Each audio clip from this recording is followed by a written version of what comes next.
Amid the celebrations ahead of Saturday's coronation, Princess Charlotte has turned 8 years old today, and her mother has released a new photo of the young royal that was taken this weekend. She's got a gorgeous smile there.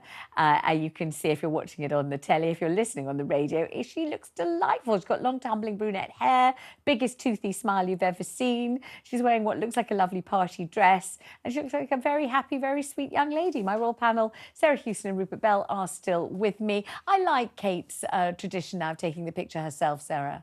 Yes, and also it protects the children. They don't have to have a photographer turning up to take their picture every time there's a birthday. So this was taken in Windsor over the weekend, and we know from footage that was posted on social media that Charlotte also had a party this weekend, and she went to the Royal Opera House, I believe, to see Cinderella with her mum and her friends, and afterwards they went onto the stage and she danced waving a light-up wand and had a wonderful time.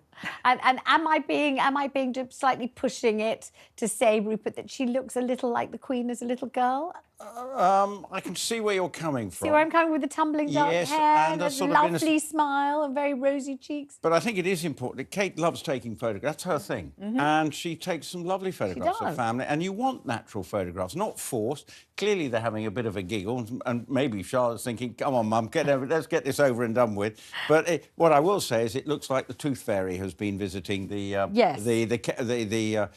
Prince and Princess of Wales's family. And I just wonder how much gets... when the tooth is left under the pillow, how much is left? Well, I hope she gets money, not the stone of Scone or some wretched old... that wouldn't fit under a pillow. Or something. The right drag, wouldn't it? OK, let's talk about this enormous controversy. I mean, the Entente Cordiale, such as it is just about to fall apart into tiny shards of utter dissolution. And this is all over the flipping quiche.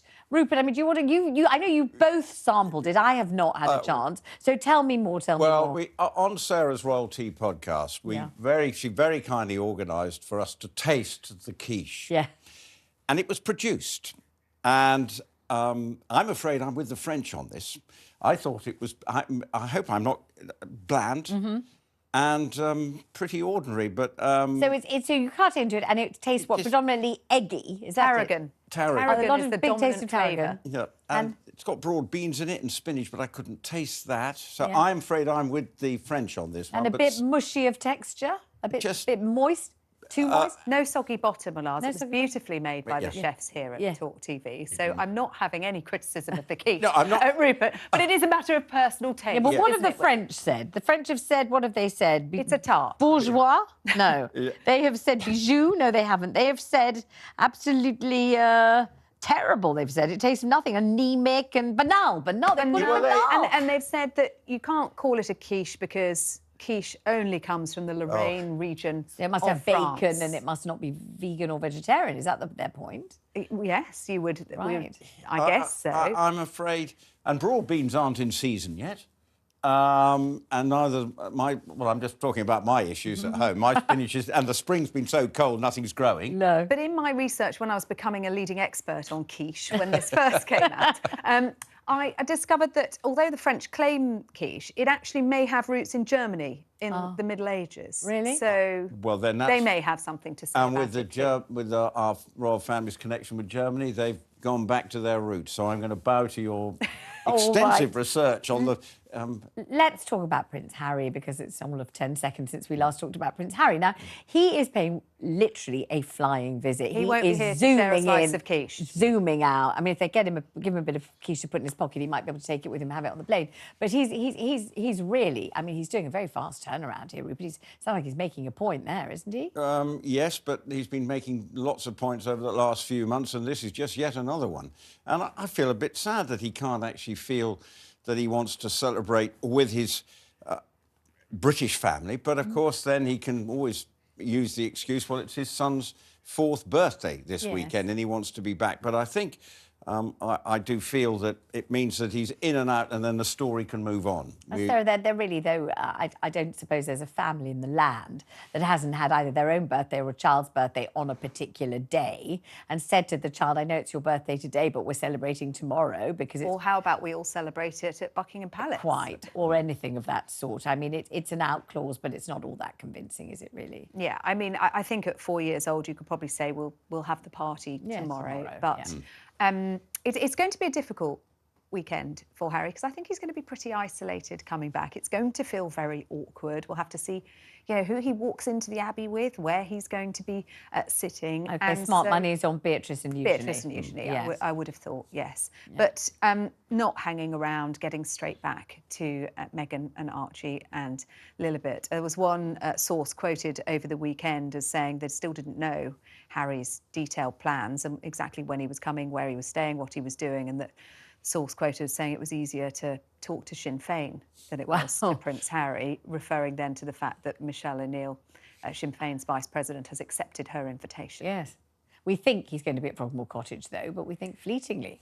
Yes, and it may well be his last time there, because they've got the lease there until July, we understand, and then they'll be handing over the keys. And Rupert, I mean, some things being said about American visas in light of his disclosures about having taken drugs in his book Spare. I don't know whether that's just a red herring for extra discussion or whether the American authorities might take it seriously. I mean, people like Nigella Lawson have fallen foul of this, haven't they? And Amy Winehouse fell foul of it. I think nothing will come of this. It's someone, I think, going through the freedom of information. I can't remember the exact details, but it just feels unnecessary. Yes, we know, and his book has revealed that he has taken drugs, but you can look at Amy Winehouse and you can see, poor girl, she had a serious problem. In Harry's case, it seems like it was recreational, and he was a young man behaving quite wildly at times, and nothing will come of it. He will still be in America. It's a Conservative think tank, the Heritage Foundation. They've taken it as far as the Biden administration. They're suing them to release his immigration records. They're saying it's in the public interest. But I'm with you. I don't think. All right, I'll tell you what is in the public interest, definitely. All the street parties that are being planned, all of the bunting that's being rolled out, unrolled and deknotted and then put up again. There's a lot going on out there. And in fact, I was in central London over the weekend, and by golly, there are people camping out there already.